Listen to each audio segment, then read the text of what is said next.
Check it out, Casper!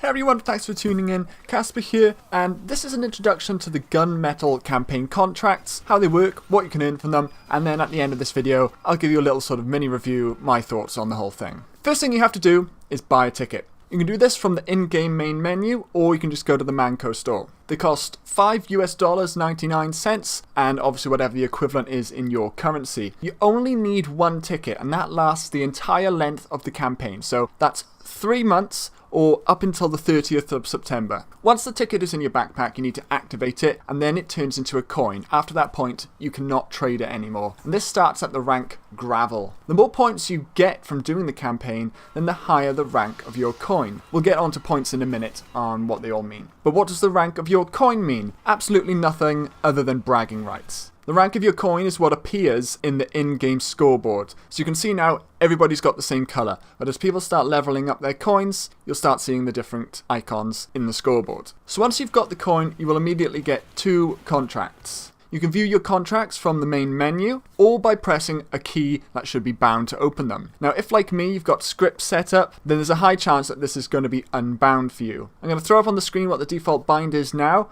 Bind F2 show quest log. So show quest log is the code that brings it up. Stick that in your class configs and then you should be able to get it working. So the contracts will vary in tasks, but they will usually relate to either a specific class or to a specific map. Each contract will have a couple of normal level goals, but also an advanced level task, and that advanced task will give you more points.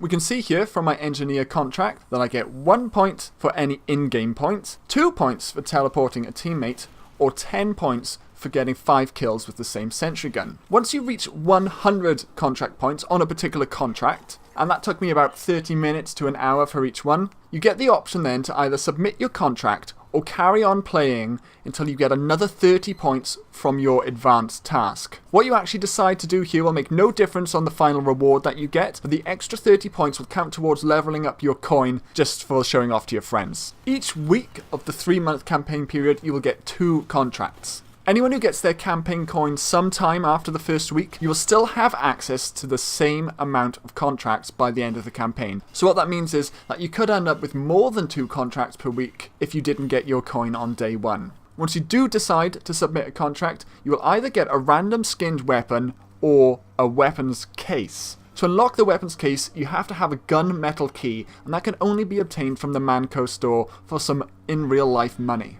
Opening the case will also give you a skinned weapon, but there are some potential differences. All the skinned weapons are divided into 6 grades of rarity. The weapons you get from a submitted contract are from the most common 4 rarities, so you can't get the 2 most rare groups of weapons straight from submitting a contract. Weapons that you get from cases will be from the least common 4 grades of rarity, i.e. you will never get the 2 most common categories of weapon. Weapons from crates will also have a chance to be strange, and they will even have a chance to be unusual. And on top of that, they could be both. All of the skins, whether straight from the contract or from a crate, will have 5 levels of what they're referring to as wear. Basically how battered they look, how used they look, or the opposite, how new they look. Every skin's pattern is also random from version to version. So, if your friend has got a civilian grade battle scarred revolver, and you also have a civilian grade battle scarred revolver, there will be variations in the patterns, making them technically unique. Once you've completed your contracts for that week, not a lot happens. You basically just have to wait until you get the 2 contracts in the next week. So,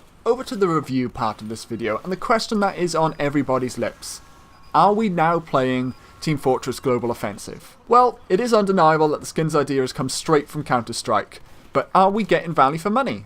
We've got to remember that Team Fortress 2 is a free-to-play game. The way I personally rationalize it in my head, that I would happily pay the equivalent of $60 for a AAA single-player title. Let's just say Skyrim, for an example. I would play that for maybe 10 to 20 hours if you're just doing the normal campaign, or maybe even up to 100 or over if you want to do the campaign a few times, play the expansions, side quests, etc. And I wouldn't feel ripped off because of that cost. Team Fortress 2 never ends. I've personally got over 3,000 hours in this game, which is 30 times the amount of what I've got in Skyrim. So on that logic, I've had $1,800 worth of playtime and enjoyment out of Team Fortress 2, and I could have done that without spending a single penny. So I really don't mind giving some money back to Team Fortress 2. On top of that, all of these things give you zero advantage, and they don't affect gameplay at all. You can even turn them off if you don't want to see other people's. So you're not being forced to spend money, and you're not even encouraged to spend money because you're not going to gain anything actual tangible that anyone who does decide to spend the money would have. So are Valve just doing this to make loads more money for themselves? Yes. But is that a problem? No, not at all. Anyway, that's just my 2 cents on it. Personally, I won't be going out of my way to get any skinned guns on the market or unboxing loads of cases just to try and get a super rare one. But maybe you will, and if that gives you enjoyment and you think it's worth the money, then don't let anyone stop you. Hope this video helped you if you didn't fully understand the contracts, and as always, if you do have any questions, just let me know and I will do my best to answer them. Thanks everyone.